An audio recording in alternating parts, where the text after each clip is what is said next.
Okay, so now that it's at the top, all we have to do is to turn on the intake motor group like this. Make sure we say it's intake, and it'll shoot, and it should shoot it into the logo. So we can watch. So it's turning, waiting till the disk, and then it'll shoot the disk. The issue is that this intake system is still running. We need to turn it off once it shoots a disk, because if we pick another disk up, we might not be facing in the right direction. So here's what we're gonna do. We are gonna make a function for shooting disks. So we come back over to my blocks, we say make a block, and we're gonna make this the shoot the disk block. And we have to define what it is. So one thing we want it to do is to start up the motor group so it starts shooting. It's gonna shoot it off the top. But we want it to stop shooting the moment the disk leaves. So we're going to use a fancy control thing block here called repeat until. What we'll do is we'll say, hey, keep on spinning the motor until there's no disk there anymore. All right, so this block was kind of like similar to what we'll use. This is saying like if there is a disk there, but we want a different one. We want one that says, once there's no disk there anymore, which would mean that it's like less than 80, at least 0 actually. The top one, the top line tracker, that's detecting the disk up top. Once it's there, it's less than 80, that means there's no disk there anymore. And what'll happen is it'll repeat saying spin, spin, spin, spin, spin until there's no disk. And this means that the value of this means that there's no disk there anymore. So now we can say stop the motor intake group like this. And if this should work, we'll bring this over here. We can say, all right, we'll shoot the disk once we get rid of it. So let's try it out. Let's see if we can make this work. So we hit play. It's running over here. It brings it to the top, and then it shoots it off, and then now the motor group stops. Beautiful. All right, so what we're gonna do next is we're gonna find another disk, right? It looks like we're right next to one. So maybe we could turn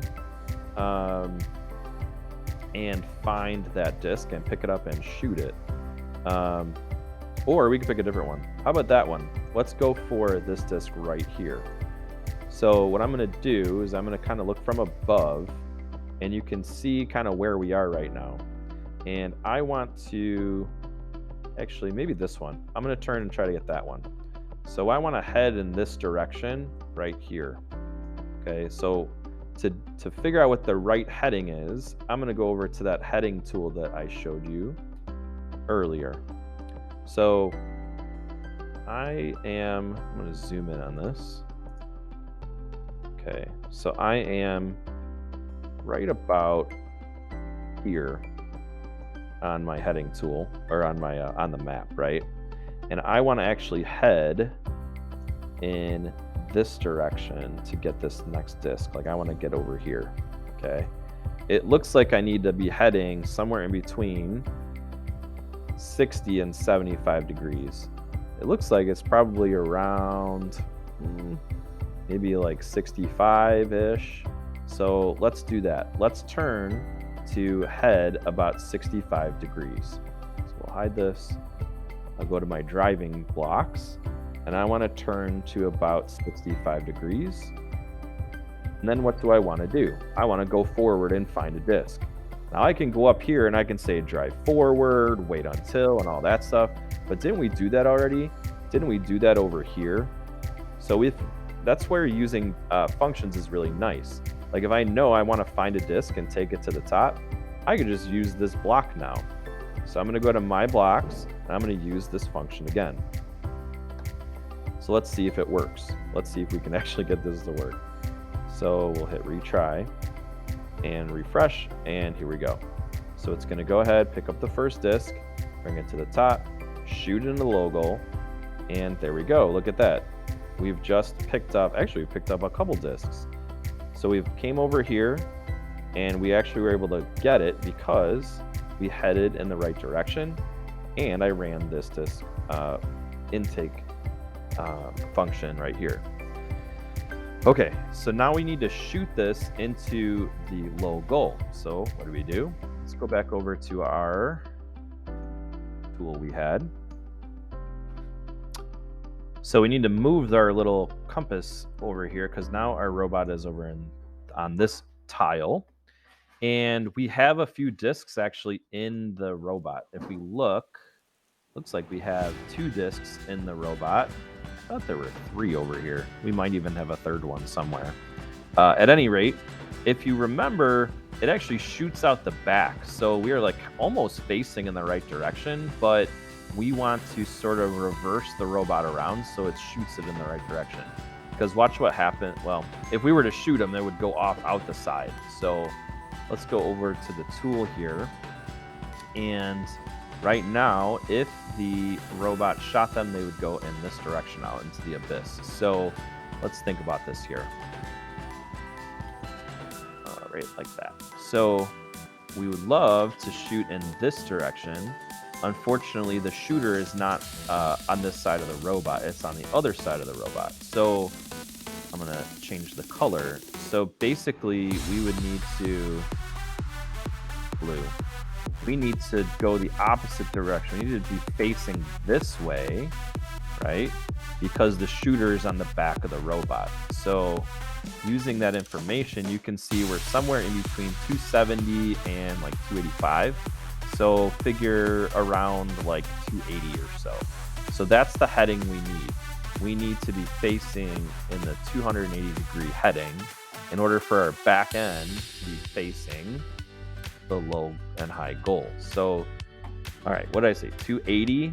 So let's go over to drivetrain. We'll go turn to heading. And we're going to say we want to go 280 degrees. And we'll hit refresh and we'll see what happens.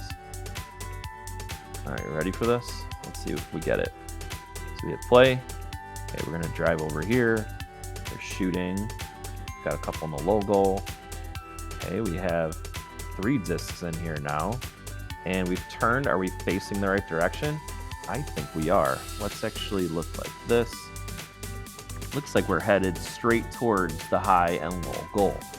So we're good to go. We're lined up. So what we need to do next is we need to shoot, right? We have the shooting function over here. So we'll go to my blocks and we're going to say shoot disc. And actually there's several discs in there. Let's see if it shoots all of them at one time.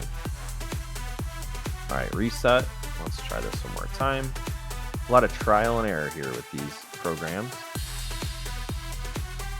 Okay. Shoot one in the low goal, pick them up. One, let's see, looks like we shot one in the low goal again. So that's good. All right, so how do we figure this problem out? We have a few discs that are at the bottom of our intake system, and it stopped before we could go any further. So our shooting, I think we need to alter this a little bit. So one way you could possibly fix this is possibly using some wait time. So I'm going to come over to control and we can say maybe wait a second or 2. Probably takes about 2 seconds for a disk to get from the bottom to the top. So if we do this, let's see how it affects our run. So now you can see that we're going to be shooting. Once it gets to the top, it's waiting a little bit, but if we pick up more now, I think we'll be better off because now we can go ahead and we can shoot all of the discs that end up in our intake system. And we can run it again. And you can kind of see how sometimes this acts a little differently depending on what happens in the program. Like this time, it looks like it picked up 3 discs and it shot all 3 out, which is great. Two other things to quickly show you here. If you wanted to, you could try to get it in the high goal. And to do that, we can change the speed of the motors. So like right now, the speed of the motors that are shooting the discs are only 50%. So if we kind of just set that maybe up here to 100%, it'll shoot them farther. So that can help you maybe shoot into the high goals if you want. The other thing to mention is that now that we have our disk finding and disk shooting functions, we can use those to go where and use them whenever we want. So, for example, we're right here right now. If we wanted to travel perhaps back to this disk right here, we could kind of look at our compass. Oops, that didn't work. We could look at our compass and say, you know what, like let's turn and face this direction. Let's go in this way. And you can see that that is about what, 255 is the reading. So we could come back over here and we could just guess like, let's go ahead and turn to heading, let's say 255, 255. And then we want to find the disc and pick it up and take it to the top. And then maybe shoot it, right? So I'll just run this one more time. The two things we changed were the speed of the disc shooting, and then we also we added that we wanted to go to face 255 degrees and then pick up the disc that's in that location. So let's see if that works. So we'll run our routine again. We're going to go pick up one disc. Now remember, the disc is going faster. Looks like we got it in the basket that time, which is nice. Pick these up into the basket, and now we turned and we picked another one up. Ready to shoot. Well, almost ready to shoot. It looks like we're not quite lined up, right? So these are sort of the tricks here. The big thing is we want to make sure that we put our code in using these definitions. Could you imagine how long the code would be if we had to do this every single time?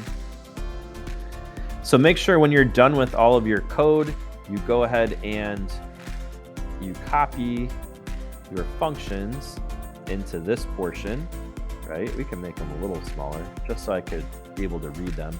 You'll have a couple of these, probably those two functions. And then your actual code will be, where is it? Your actual code will be over here. So that'll be your actual code we can copy and then put in down here, okay? So it'll be a little smaller, probably big enough that I can read it, all right? So, and then finally, the last thing you would do is put in a video link right here using Screencastify. So you'll actually video yourself, your robot doing its run using Screencastify. Oop, that didn't load. There we go. So you'll wait till you get here, and then we'll come up to Screencastify and we'll record ourselves and put that video recording into the assignment. That's it. Good luck, everybody.